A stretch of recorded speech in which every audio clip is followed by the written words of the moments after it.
My dear students, good afternoon everybody.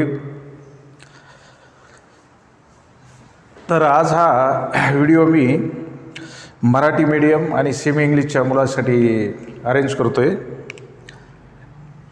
थोडा जे rural एरियातले विद्यार्थी जिल्हा परिषदमध्ये शिकलेले आहेत, तर ते विद्यार्थी असं दिसून आले आता हे तसं माझा जो अनुभव आहे ते बऱ्याच दिवसापासून आहे की फिजिक्स फार होत नाही किंवा जे काही टेक्स्टमध्ये आहे फिजिक्स ते रीड करता येत नाही किंवा समजत नाही. कारण बऱ्याच टीचरची हॅबिट असते की ते जरा NCERT कंटेंटला तर थर्ड मारूनच शिकवण्याचा प्रयत्न करतात फिजिक्समध्ये. तर पाहत आहे फिजिक्समध्ये कशी तयारी करायची याच्यासाठी काही व्हिडिओ टाकतो आहे मी. तर या ठिकाणी हा जो तुमचा चॅप्टर नंबर 2 आहे, हे चॅप्टर नंबर 2, तर हा आहे units and measurement. Units and measurement. So this is the chapter which is needed for you people in the different chapters of the physics.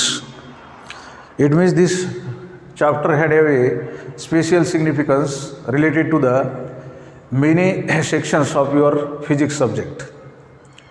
तर फिजिक्समध्ये अनेक धडे असे आहेत की त्या ठिकाणी ह्याचं ॲप्लिकेशन आहे आणि म्हणून हा चॅप्टर तुम्ही जर NCERTच्या टेक्स्टमधून जसा आहे तसा बनवला तर ते सोपं होतं आहे तुम्हाला स्कोअर करण्यासाठी आणि फर्स्ट अटेम्प्टसाठी. Because I am telling this about the first attempt की फर्स्ट अटेम्प्टमध्येच, कारण अलीकडं आता हे बायोलॉजीचंच नुसतं 300+ मार्क घेऊन चालत नाही, तर फिजिक्स केमिस्ट्रीमध्ये पण 300 मार्क पडले पाहिजेत विद्यार्थ्याला.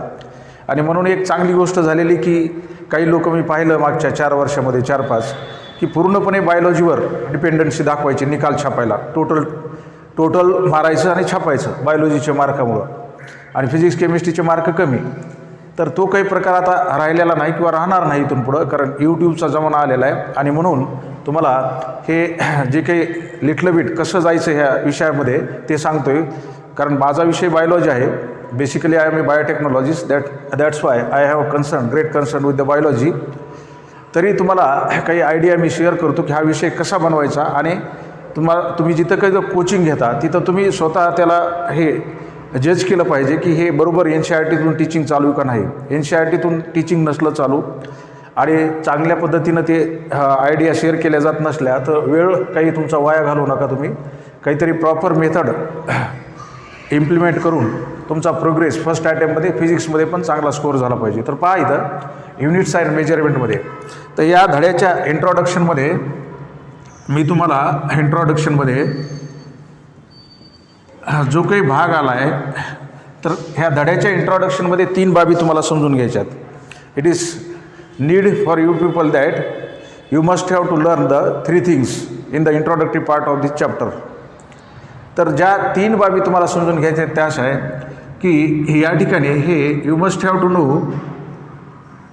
What is measurement. What is measurement.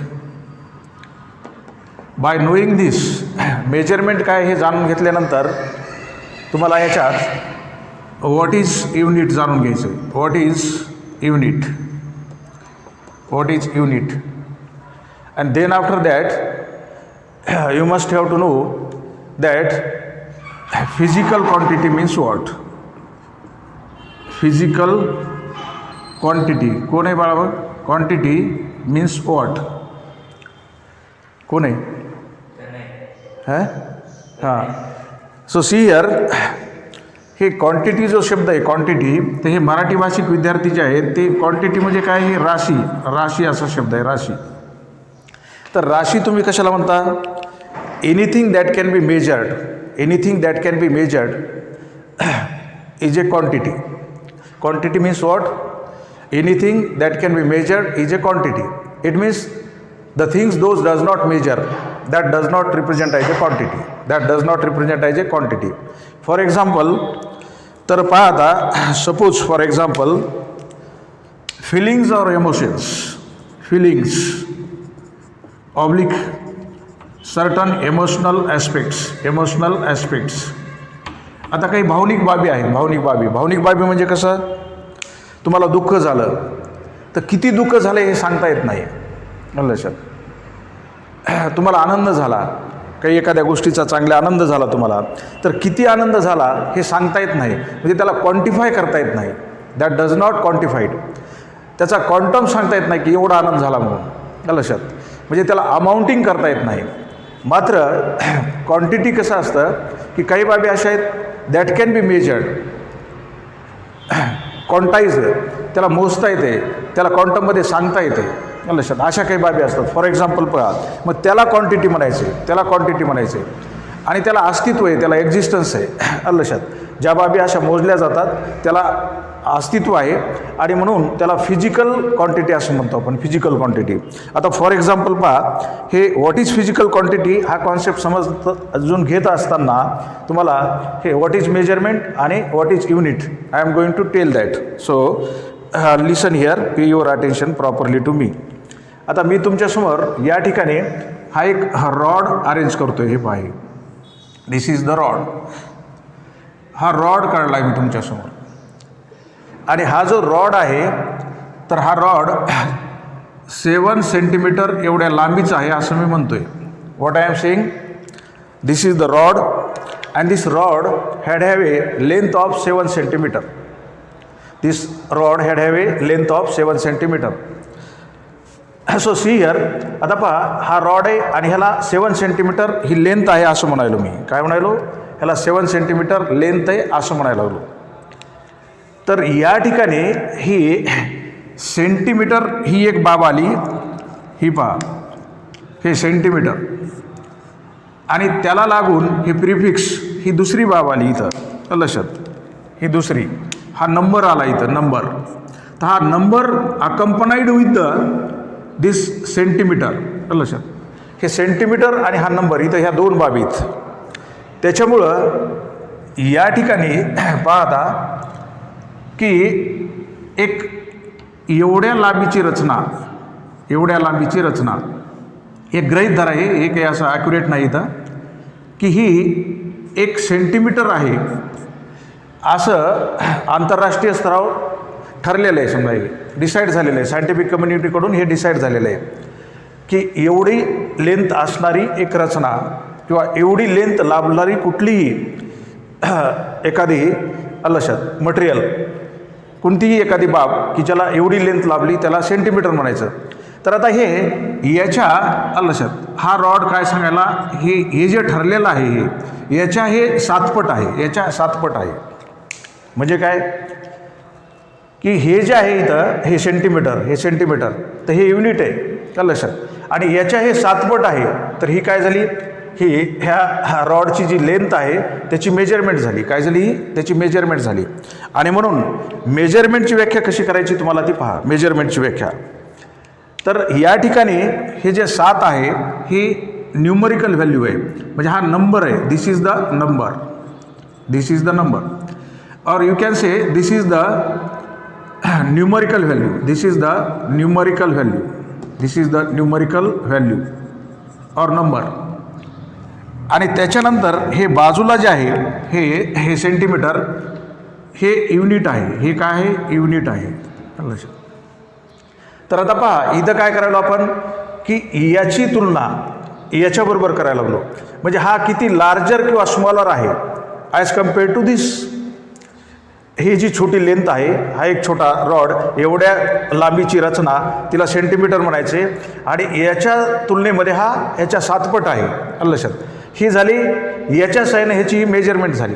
म्हणजे काय, या ठिकाणी हा जो रॉड आहे तर ही लेंथ ऑफ रॉड आहे इथे. या ठिकाणी हे काय, what is this, this is the length of rod, this is the length of rod. So is equal to 7 centimeter. This is 7 centimeter. So see here, length of rod 7 centimeter. तर ही जे काही युनिट आहे ह्याच्या 7 पट ह्याची लांबी ह्या रॉडची. आणि म्हणून मेजरमेंटसाठी व्याख्या काय ती पहा, measurement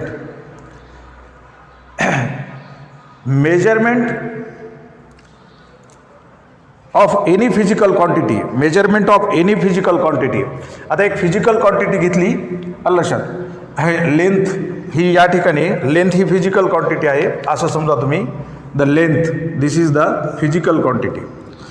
so the measurement of any physical, कुठलीही फिजिकल क्वांटिटी आणि त्याची मेजरमेंट इन्व्हॉल्व्स. तर measurement of any physical quantity involves comparison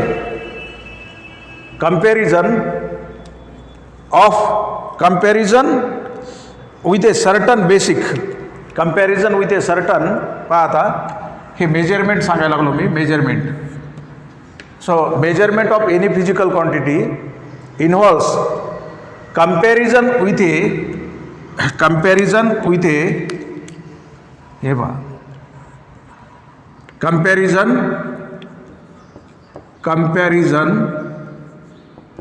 with a certain basic arbitrarily chosen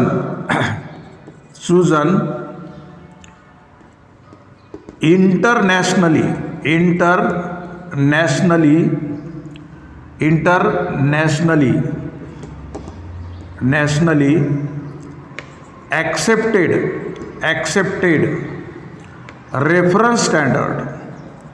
reference standard. So this is the statement about the measurement. तर तुम्ही मराठी मीडियमचे जे विद्यार्थी, हे record statement आहे असं ते तुम्हाला माहीत असलं पाहिजे, त्याचा अर्थ समजला पाहिजे आणि मग त्याच्यानुसार ते रीड करत चालायचं कंटेंट. कारण तुम्ही NCERT टेक्स्ट जर फिजिक्समध्ये पण हाताळला, त्याच्यानुसार जर गेलात तर तुमचं थिअरीचं अंडरस्टँडिंग वाढते आणि थिअरीचं काय एकदा अंडरस्टँडिंग वाढलं की मग तुम्हाला प्रॉब्लेममध्ये काही त्रास होत नाही आणि हा सब्जेक्ट स्कोअर केला जाऊ शकतो. So what I am saying, measurement of any physical quantity, कुठल्याही फिजिकल क्वांटिटीची मेजरमेंट इन्व्हॉल्व, समावेश असणे comparison with a certain basic arbitrarily chosen. आता हे आर्बिट्ररीली म्हणजे कसं, आंतरराष्ट्रीय समुदायामध्ये सायंटिफिक कम्युनिटी जे असते ते इन्व्हेस्टिगेशन करतात, त्याचं इंटरप्रिटेशन करतात, त्याचं अनालिसिस करतात आणि त्याच्यानंतर डिसाईड करतात, ते डिफाईन करतात की याला असं म्हणायचं म्हणून. तर ते असं विचारमैत्रिक होऊन त्या ठिकाणी अहेतुकपणे विकसित केलेली बाब आहे, त्याला म्हणायचं आर्बिट्ररीली चूजन, म्हणजे विचारमैत्रिक करून निवडलेली बाब आहे. आणि एक खास मूलभूत अशी ही विचारमैत्रिकांना निवडली बाब जी आंतरराष्ट्रीय स्तरावर स्वीकारली गेली आणि ती संदर्भीय मानक आहे. रेफरन्स स्टँडर्ड मीन्स संदर्भ देणारं मानक आहे. आता ह्या रॉडसाठी हे जे ठरलेलं आहे हे स्टँडर्ड, तर लक्षात की 1 सेंटीमीटर म्हणजे किती असावं हे स्टँडर्ड आहे. आणि मग हा संदर्भ घेऊन, लक्षात, हा संदर्भ घेऊन जे आंतरराष्ट्रीय स्तरावर स्वीकारलेली बाब आहे ही संदर्भीय बाब, याच्या सहाय्यानं लक्षात जर हे कंपॅरिझन केलं तुम्ही तर that is the measurement of that physical quantity, that is the measurement of that physical quantity. So measurement, what is mean by measurement? Measurement of any physical quantity involves comparison with a certain basic arbitrarily chosen internationally accepted reference standard. So this is the measurement. So measurement means what? This is the process for determining how larger or smaller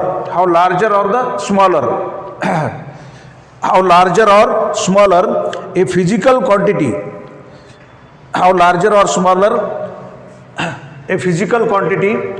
as compared to the basic reference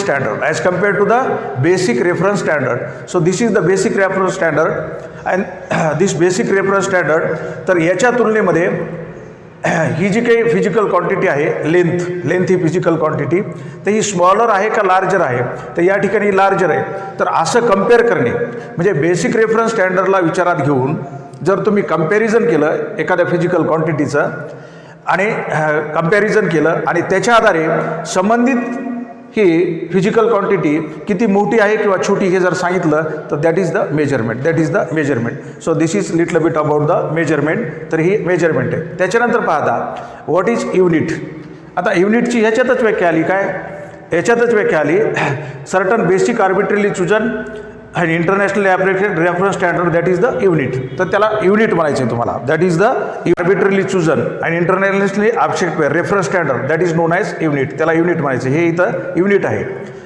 मग आता ज्या काही physical quantity आहेत, there are many large number of the physical quantities and all these physical quantities had have a certain limited units for their measurements. मोठ्या संख्येनं physical quantity आहेत, त्यांना मोजण्यासाठी एक मर्यादित संख्येनं हे जे काही युनिट्स रेफरन्स स्टँडर्ड आहेत ते उपलब्ध आहेत. Because many of the units they are inter related to each other, hence according to the number they are not needed there. तर जेवढ्या काही फिजिकल क्वांटिटीज आहेत मोठ्या संख्येनं तेवढ्या प्रमाणामध्ये काही युनिट्स लागत नाहीत, कारण अनेक युनिट हे इंटर रिलेटेड असल्यामुळं त्याची काही तशी तिथं गरज भासत नाही. आता पहा, the result of a measurement of physical quantity, the result म्हणतो मी, the result of the measurement of the physical quantity. आता ही फिजिकल क्वांटिटी लक्षात, ही length is a physical quantity here. आणि मग जो काही रिझल्ट आहे कशाचा, ह्या फिजिकल क्वांटिटीचा मेजरमेंटचा, that can be expressed with the help of number, और with the help of numerical value accompanying with the unit, म्हणजे आता इथं अकंपनाईंग असा शब्द आलेला आहे तुमच्या NCERT अकंपनाईंग. मग हाच प्रॉब्लेम असतो कोणाचा, मराठी मीडियमच्या मुलाचा, की असे वर्ड हे अकंपनाईंग विथ द युनिट. पहा, तर मग त्याला म्हणायचे तुम्हाला लक्षात त्या ठिकाणी, तर एखाद्या फिजिकल क्वांटिटीचे काही मेजरमेंट आहे त्याचा जो रिझल्ट आहे तर तो एक्सप्रेस्ड करतात, म्हणजे स्पष्ट करतात, तो सांगितला जातो कसा लक्षात, नंबरच्या सहाय्यानं, संख्येच्या सहाय्यानं किंवा न्यूमरिकल व्हॅल्यूच्या सहाय्यानं, कशासह लक्षात, अकंपनाईंग विथ द युनिटच्या सहाय्यानं. आणि मग त्या ठिकाणी अशा पद्धतीनं हे जे काही फिजिकल क्वांटिटीज आहेत डिफरंट, त्याची मेजरमेंट केली जाते. तर फिजिकल क्वांटिटी म्हणजे काय झालं, आता इथं पहा लक्षात, हे see here, the physical quantity is equal to, physical quantity, ही क्वांटिटी इज इक्वल टू हे नंबर आणि हे unit, the product of number and unit, product of the number and unit. ते प्रॉडक्टमुळं आपल्याला त्या ठिकाणी ह्या रेफरन्स स्टँडर्डनुसार ही फिजिकल क्वांटिटी लक्षात किती मोठी आहे किंवा किती छोटी आहे हे लक्षात येतं. आणि मग त्यालाच आपण काय म्हणतो, फिजिकल क्वांटिटीची मेजरमेंट म्हणतो. That referred out term as a measurement of the physical quantity. तर या पद्धतीनं त्या ठिकाणी तुम्हाला you must have to know this, what is mean by measurement, then what is meant by unit and the physical quantity. So once again listen for me. तर आता मी ते इंग्रजीमध्ये सांगतोय, ते नीट ऐका. Quantity means what? Anything that can be measured is known as quantity. That is the quantity. And the things those does not measured, that referred as a that does not refer as a quantity. That does not refer as a quantity. For example, the emotional aspects. If suppose you feel any pleasure or whenever you feel any sadness, then that cannot be quantized, that cannot be measured. So that thing does not comes under the categorization of the physical quantity. That does not comes under the categorization of the physical quantity. Then physical quantity, it means there are in nature many of the physical quantities are there.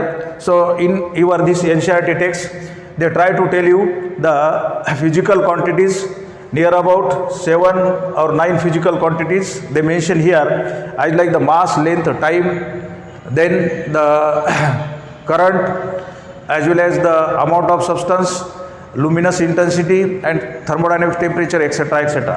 So we will see that further in the next section of the chapter. तर अशा याच्यासारख्या अनेक physical quantity आहेत. There are many number of the physical quantities present in this universe, but we needed only the limited number of the units to express for them, because many of them are interrelated to each other. Then so here the measurement means, you can say this statement of the measurement by this way: the measurement of any physical quantity involves the comparison with a certain basic arbitrarily chosen internationally accepted reference standard. Then again you can say that measurement is a process of determining how a physical quantity, determining how large or smaller a physical quantity is, how a large or smaller a physical quantity is as compared to the basic reference standard, as compared to the basic reference standard. Then what is meant by unit? What is meant by unit? Unit is a certain basic, arbitrarily chosen and internationally accepted reference standard. So along with the definition or statement of the measurement, here the statement concerned with the unit is also there. Unit is a certain basic, arbitrarily chosen, internationally accepted reference standard. So that is the unit. And the result of the measurement of any physical quantity that can be expressed with the number accompanying with the unit. So it means the physical quantity means the product of the numerical value along with the unit, that is the physical quantity. Types of physical quantities. So after knowing what is measurement, then what is unit and what is physical quantities, we want to see the types of physical quantities. Types of physical quantities.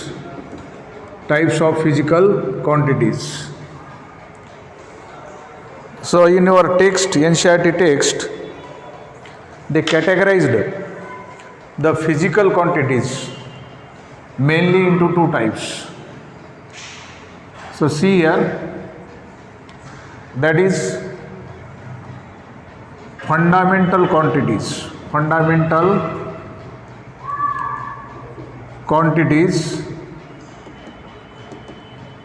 and here derived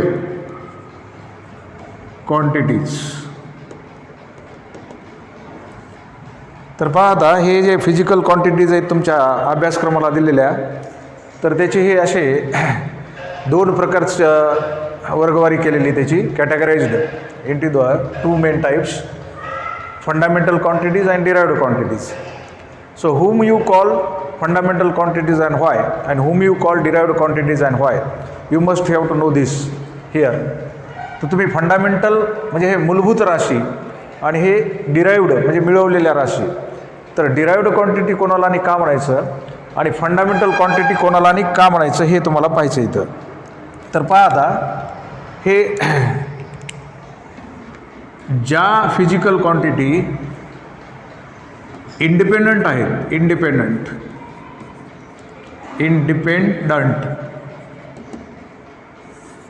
from the other physical quantities, म्हणजे ज्या काही from other physical quantities याच्यापासून स्वतंत्र असणाऱ्या, म्हणजे दुसऱ्या physical क्वांटिटीजवर, भौतिक राशीवर ह्या अवलंबून नसतात, स्वतंत्र असतात. म्हणजे अशा सगळ्या प्रकारच्या फिजिकल क्वांटिटीला तुम्हाला मूलभूत क्वांटिटीज म्हणजे मूलभूत राशी असं म्हणायचे. मात्र याच्यात हे डिराइव्ड क्वांटिटीजमध्ये कसं असतं, हे combination of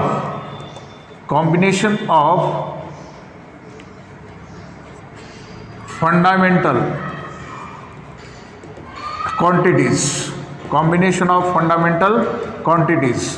that had been resulted into the derived quantities. म्हणजे या ठिकाणी आता फॉर एक्झाम्पल पहा, तुम्हाला most typical in common type of the fundamental quantities, they are as like mass as well as length, then time. So these are the certain basic quantities, or these are the certain fundamental quantities, and this does not depends on any other physical quantity. Mass independent of the other physical quantities, length also independent of the other physical quantity, time also independent. It means they does not depends on any other physical quantity. Such type of the quantities you have to refer as a fundamental quantities. Then in this case, suppose for example speed. So what is meant by speed? Speed means distance upon time. It means the distance is measured in length and time. So this is the combination of these two fundamental quantities. So the ratio that is resulted into this quantity. So this speed is the derived quantity. Speed is the derived quantity because this quantity had been obtained from the combination of two physical quantities, right? Like the distance and time. It means length and time. So with the help of these two fundamental quantities, speed can be defined by us. Hence, this referred or termed as a derived quantity, and these are the fundamental quantities. तर हे असा फरक आहे याच्यामध्ये की ह्या physical quantities मुख्यतः दोन प्रकारची वर्गवारी केलेली त्याची, मूलभूत राशी आणि मिळालेल्या राशी. म्हणजे ज्या राशी स्वतंत्र आहेत, दुसऱ्या फिजिकल क्वांटिटीवर डिपेंड नाहीत. आता हे वस्तुमान, ही लांबी आणि हे टाईम, आणि याच्यामध्ये ही स्पीड जी आहे ते that depends on the length and time.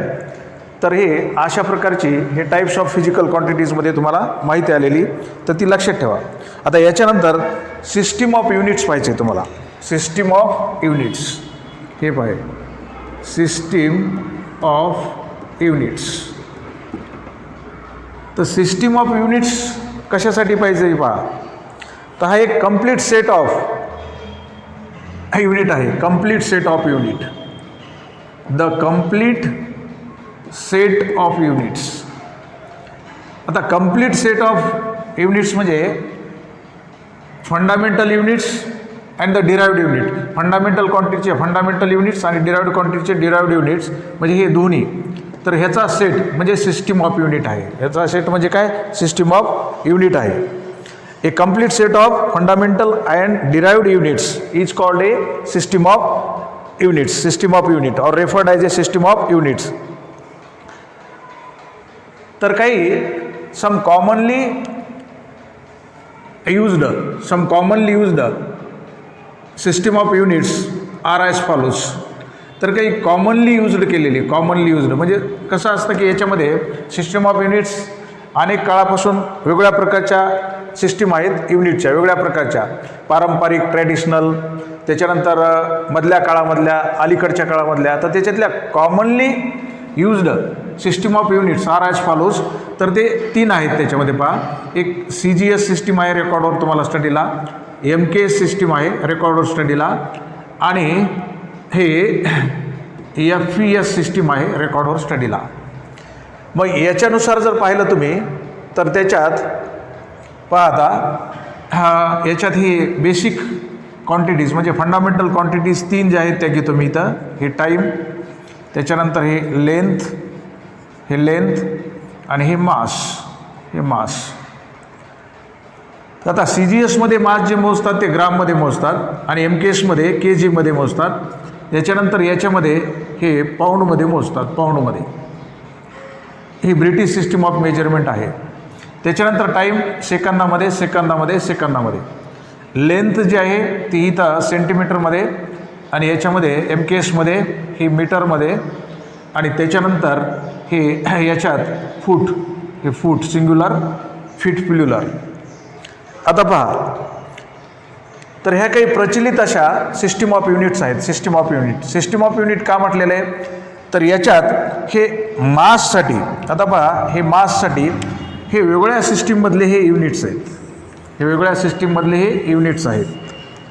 हे लेंथसाठी, ह्या फिजिकल क्वांटिटीसाठी किंवा ह्या फंडामेंटल क्वांटिटीसाठी वेगवेगळ्या सिस्टीममधले हे वेगवेगळे युनिट आहेत.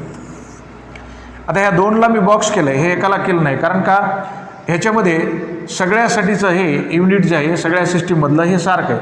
टाईमसाठी काय सेकंद आहे.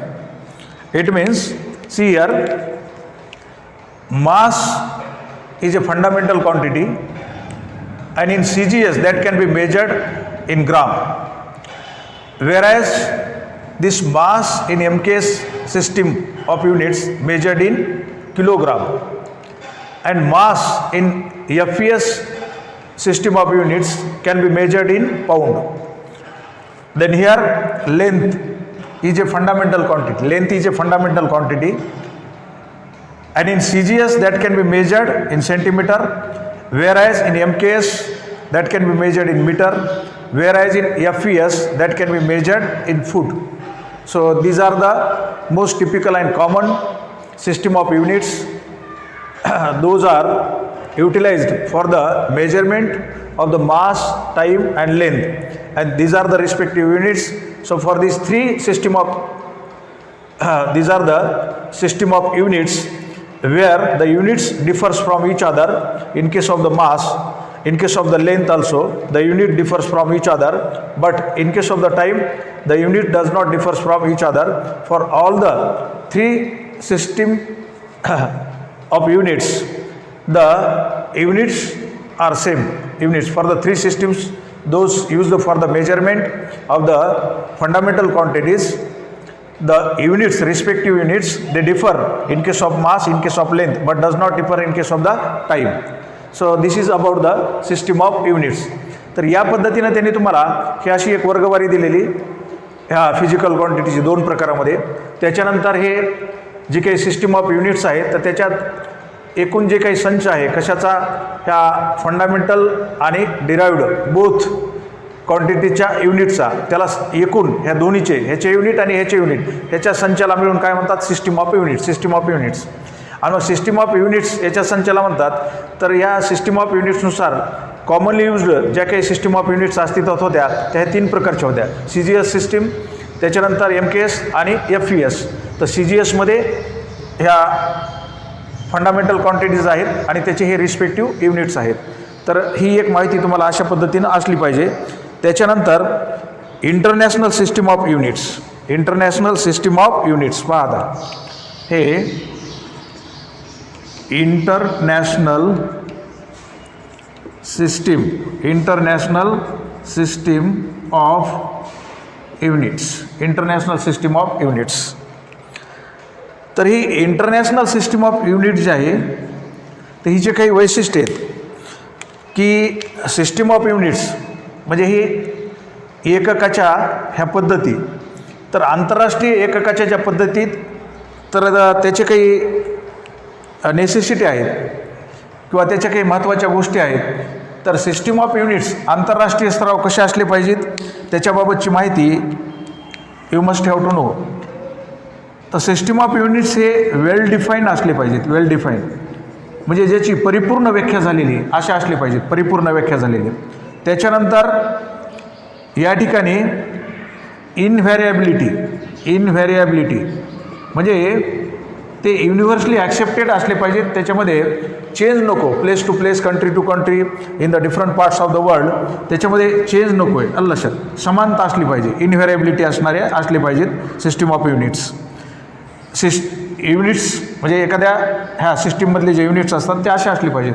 त्याच्यानंतर ॲक्सेसिबिलिटी, ॲक्सेसिबिलिटी म्हणजे ते युनिट सहजपणे हाताळता आले पाहिजेत ज्यावेळेस, कारण हे सगळे युनिट आपण मोजमापासाठी वापरतो वेगवेगळ्या फिजिकल क्वांटिटीच्या, तर ते सहजरित्या हाताळता आले पाहिजेत आपल्याला. ॲक्सेसिबिलिटी म्हणा त्याला, ॲक्सेसिबिलिटी. देन त्याच्यानंतर कन्व्हिनियन्स इन यूज. त्या लक्षात, कन्व्हिनियन्स इन यूज म्हणजे ते त्या ठिकाणी उपयोगात आले पाहिजेत, सहजरित्या उपयोगात येण्यासारखे असले पाहिजेत.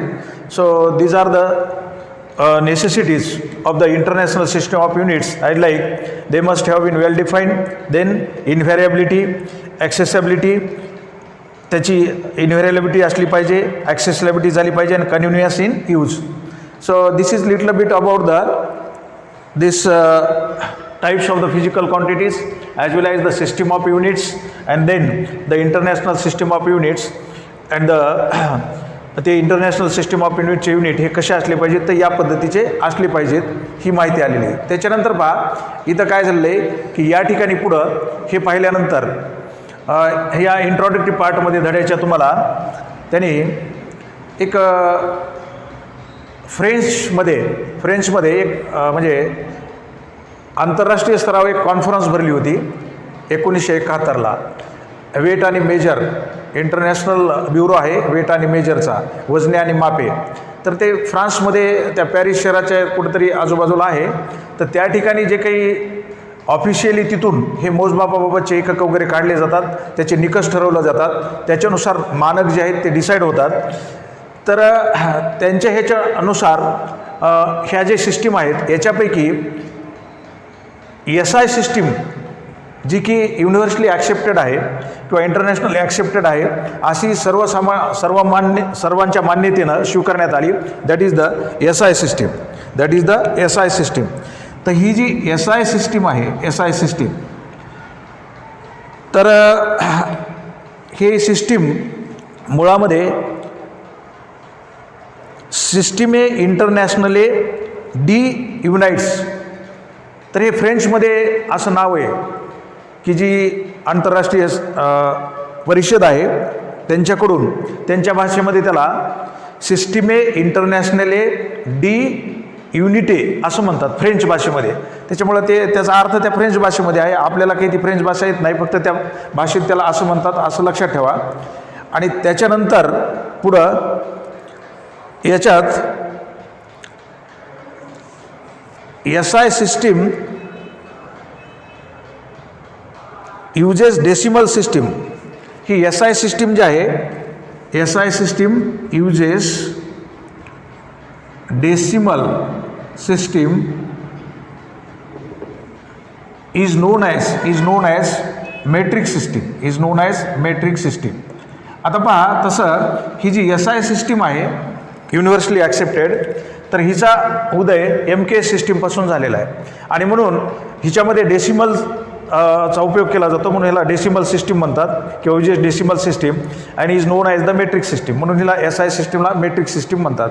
तर या SI सिस्टीमनुसार जे काही मेजरमेंटसाठी युनिट्स आहेत तर त्याला म्हणायचं SI units. That are known as the SI units. तर हे SI युनिट जे आहेत ते पाहता युनिट्समध्ये ते 2 प्रकार पडतात. पुन्हा युनिटचे किती प्रकार पडतात त्याच्यानुसार 2 प्रकार पडतात. पहा, units according to the SI international system. Units, आता पहा युनिट्समध्ये फंडामेंटल युनिट्स आणि डिराइव्ड युनिट्स. आता फंडामेंटल युनिट्समध्ये पुन्हा 2 प्रकार पडतात. हे बेस युनिट्स आणि याच्यामध्ये हे सप्लिमेंटरी युनिट्स. तर base units they R 7 in number and supplementary units they are 2 in number. याचा अर्थ काय झाला की ह्या फंडामेंटल क्वांटिटीज तुम्हाला एकूण 9 आहेत स्टडीला. त्याच्यातल्या बेसिक क्वांटिटीज 7 आहेत, त्याच्यानुसार 7 बेस युनिट आहेत आणि सप्लिमेंटरी क्वांटिटीज ह्या 2 आहेत, त्याच्यानुसार सप्लिमेंटरी युनिट 2 आहेत. So you should have to remember this. So according to the SI units,